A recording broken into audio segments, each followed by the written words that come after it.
I'm wondering what you thought yesterday when you heard what Joe Judge had to say about how the Giants will never disrespect the game. They'll always play to win. He'll always put you in the best positions. Obviously, kind of talking about the Eagles there.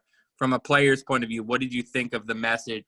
How will that be received in your locker room? No, I think it was an awesome message by Coach Judge, but it's something he's kind of instilled on us since day one. Always competing, always being ready to play, always putting us in the right position to win games. I think it was just an awesome way to go about it.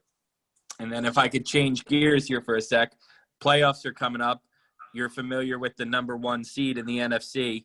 Do you want them to win the Super Bowl? Is there a part of you that's like, no, don't win it without me? And what have you thought of the season Aaron Rodgers has had? No, I mean, I always am going to root for them, especially the guys on the team. Just great group of people, especially on the defense side, offense side, everyone in that building.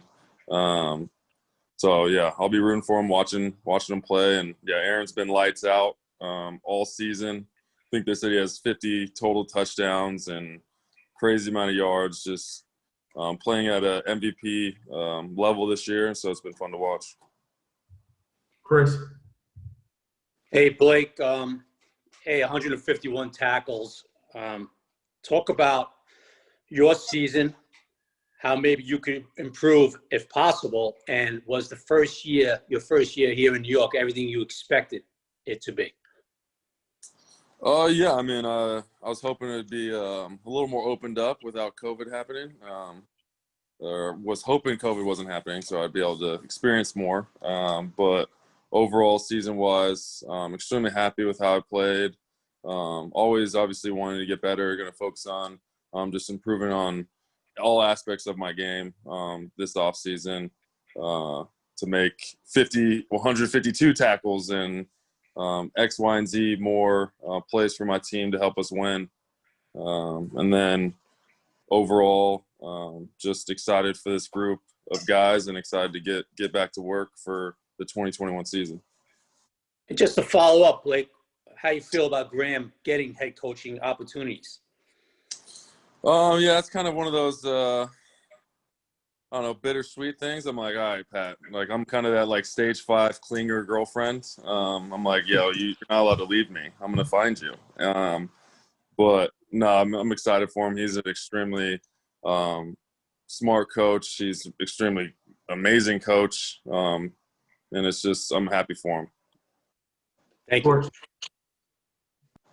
Hey, Blake, a little bit more on your defensive coordinator. Obviously, you and he have this, this synergy together. Were there times this year when things were complex? He was putting in a lot of things where you look back at it now and say, yeah, the whole group really didn't get it enough. And does that give you some confidence going into next season that with this group largely intact, we're going to get it even more next year? Well, I think with every team, especially having a new defensive coordinator, you have those kind of little bumps in the roads and things like that. But I think overall throughout the year, he did a really, really good job at getting us to understand it, understand what he was looking for.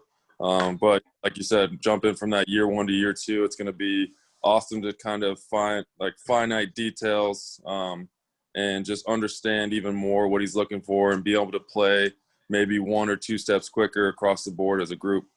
And one more, largely, a great deal of the defense could return intact. A lot of defensive backs, linebackers, you got to sign some defensive linemen, obviously. But what is the potential of this group moving forward if it's mostly intact? Oh, yeah, I think very high potential of being a great group, just like we started showing throughout the later part of the season. And it's just an awesome group of guys that come to work every single day. And I know we're going to continue doing that. And as long as we keep doing that, we're going to keep proving to ourselves and to everyone else that we can be a top defense in this league. Thank you. Bruce Beck. Blake, coming from a winning organization, how close do you think the Giants are in terms of turning the corner right now and becoming a winning football team?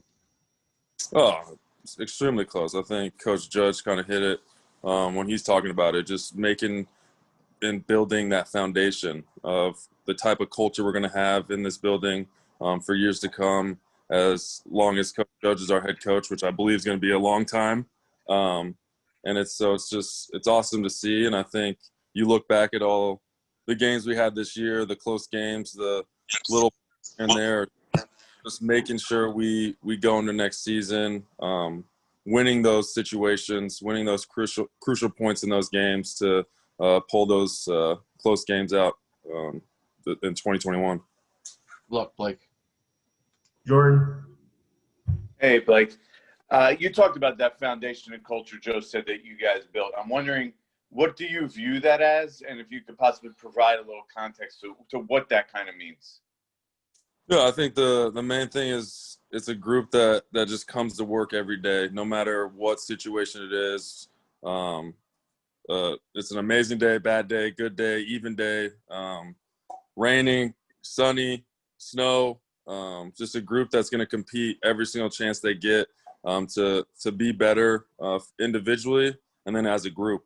And I think that's just been the great part of coming to work every day, that you have to bring that A game at every aspect, whether it's in the meeting room, training room, cafeteria, whatever it is. Everyone's talking ball. Everyone's excited to go out there on the practice field and show what they've been working on to improve that given day. Does he do it in a different way than you saw in the past in Green Bay?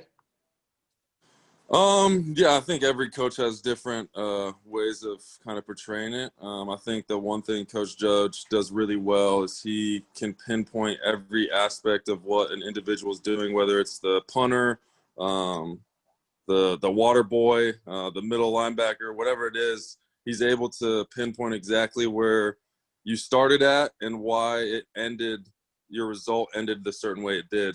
And it shows you exactly whether it's, hey, in the meeting room, you took these notes on the walkthrough, you did this type of thing on your rep. Then all of a sudden in 7-on-7, you did this. And then this resulted in the team period why you failed that rep or did something positive in that rep. And I think that's where it started opening my eyes to see those little things that can all have that kind of domino effect leading into that play during the game. Leonard. Blake, Leonard Williams, 11 and a half sacks this year, is a free agent. How important is it for you guys to bring a player like that back who can disrupt and sack the quarterback? No, I mean, Leonard Williams is one of my favorite players of all time. He's extremely hard worker. Had an amazing season this year. And, yeah, I mean, I'm excited to hope to work with him for years to come. But I guess kind of at that waiting stage for now. And, yeah, I would love him back. I should also ask about Dalvin Tomlinson, too. What's so valuable about Dalvin that would want you to have him come back as well? Yeah, I think he's probably one of the smartest football players I've been around, just in the aspect of understanding where he needs to be, what he needs to do, and then also add on the physicality portion to be able to disrupt the line of scrimmage. And all of a sudden it allows me to make a lot of tackles. So I definitely want to keep a guy like that around, and also an amazing teammate, amazing leader, obviously one of our captains.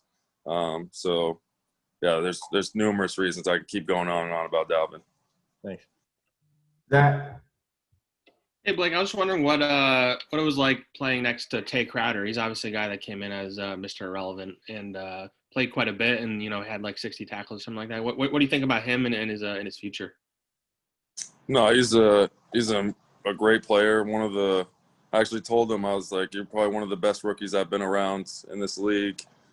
Just work ethic wise, intelligence, play skill, playability, just the aspect of be able to pick up things like he did, and also help me out on the field as quickly as he did. He was one of the guys that I trusted out there to kind of calm me down if I ever had any moments of kind of need. And so it's really cool to see, and I'm just excited for him to have that year 1 to year 2 jump, get stronger, faster, more understanding of kind of offensive schemes.